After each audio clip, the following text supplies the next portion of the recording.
Pandemic project management. What can the new normal tell us about our old normal? For many digital humanities projects, the advent of COVID-19 posed an immediate series of challenges as universities closed and teams transitioned to remote work. While we may yearn for a return to normalcy, what can our experiences during COVID-19 teach us about the state of our projects before the pandemic? First, I would like to begin by acknowledging the Lekwungen peoples on whose traditional territory the University of Victoria stands, and the Songhees, Esquimalt, and WSÁNEĆ peoples whose historical relationships with the land continue to this day. First, who am I?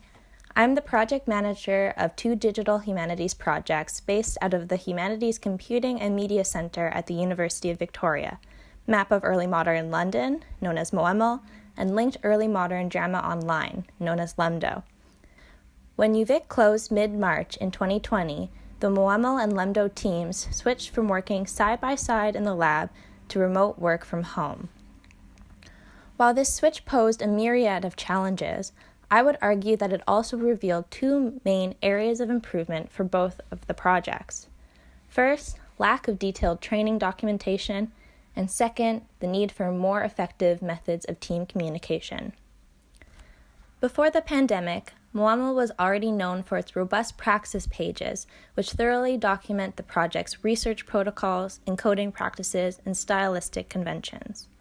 In a normal year, new RAs would go through in-person training, referring to praxis only when they needed clarity on project conventions. While we tried to replicate in-person training through the use of Zoom breakout rooms, we quickly learned that the new RAs needed simple and task-specific guidelines to help them when senior team members were not available. This realization led to the creation of Quick Start guidelines and training videos. Our Quick Start guides are step-by-step training manuals full of task-specific examples and activities. Since new hires can work through examples prior to official training, the guides have greatly sped up our training process. Quick Starts and training videos are also a great way to provide training for those who are not in our projects' time zones, since contributors no longer need to rely on scheduled training sessions to begin their work.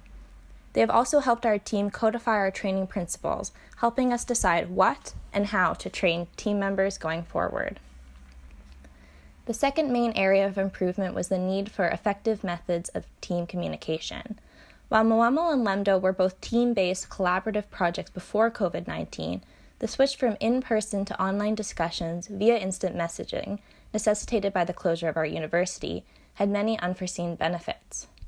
In the early days of the pandemic, we used Asana for ticketing, Zoom for scheduled training, and Skype for messaging and impromptu calls. After we switched to Microsoft Teams in fall 2020, I began to notice that our team's hierarchy slowly began to flatten. Since all team members can make posts, ask questions, and can respond to each other's messages, there has been much more direct communication between the RAs, programmers, and the principal investigator.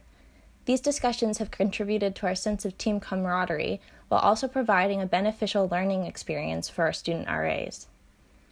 Online messages can also be read and reread by all team members, which means that everyone is more aware of each other's projects, even when we are all not working the same hours. As project manager, the switch to online communication means that I can search through my team's conversations to harvest topics of discussion for our meeting agendas. Our discussions are also easily archivable for later reference, which is hugely beneficial when we later need to write project documentation. Now that we have identified and remedied these areas of improvement, the next challenge is to make sure our changes remain implemented when we return to the lab.